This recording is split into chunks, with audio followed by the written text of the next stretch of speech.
तांबूस फुटता उधळलाली भूपाळी रामपारी दिशा नाही उजळल्या आल गोकुळ आपुल्या दारी निर्भेळ आणि सकस चवीच गोकुळ लई भारी निर्भेळ आणि सकस चवीच गोकुळ लई भारी चव आहे कोल्हापुरी गोकुळ लई भारी चव आहे कोल्हापुरी गोकुळ लई भारी गोकुळची दर्जेदार दुग्ध उत्पादने गोकुळ अस्सल चव कोल्हापूरची चव आहे कोल्हापुरी गोकुळ लई भारी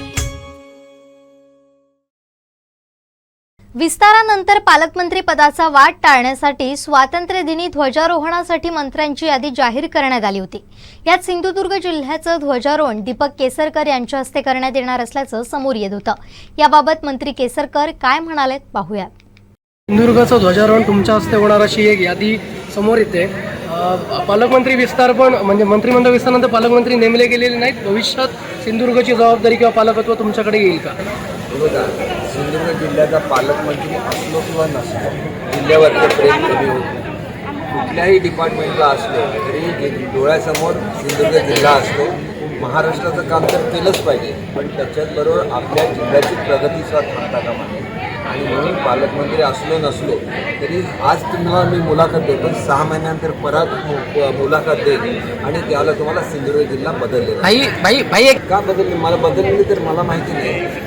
फक्त पुण्याला राज्यपाल जे ध्वजारोहण करणार आहे असं असतं की 26 जानेवारीचं जे ध्वजारोहण असतं हे राज्यपालांच्या हस्ते असतं आणि 15 ऑगस्टचं जे ध्वजारोहण असतं हे मुख्यमंत्री महोदयांच्या हस्ते असतं आणि त्यामुळे राज्यपाल जर ते पुण्याला करणार असतील तर ते सुद्धा महत्त्वाचं आहे, कारण आमची सगळी जी कमिशनरेट आहे ही पुण्याला आहे।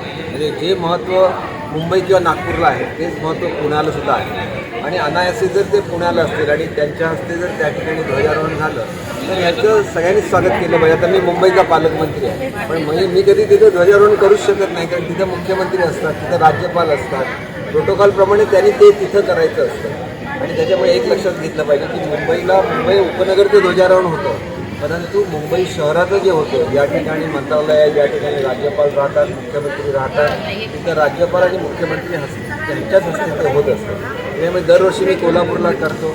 यावर्षी स्वतःच्या जिल्ह्यामध्ये मी 5 वेळा ध्वजारोहण केलेलं आहे। कंटिन्युअस 5 वेळा ध्वजारोहण करण्याचा मालसुद्धा क्वचित लोकांना मिळतो, तो मागच्या वेळेला मला मिळालेला आहे। आता 6व्यांदा होतं आहे ध्वजारोहण।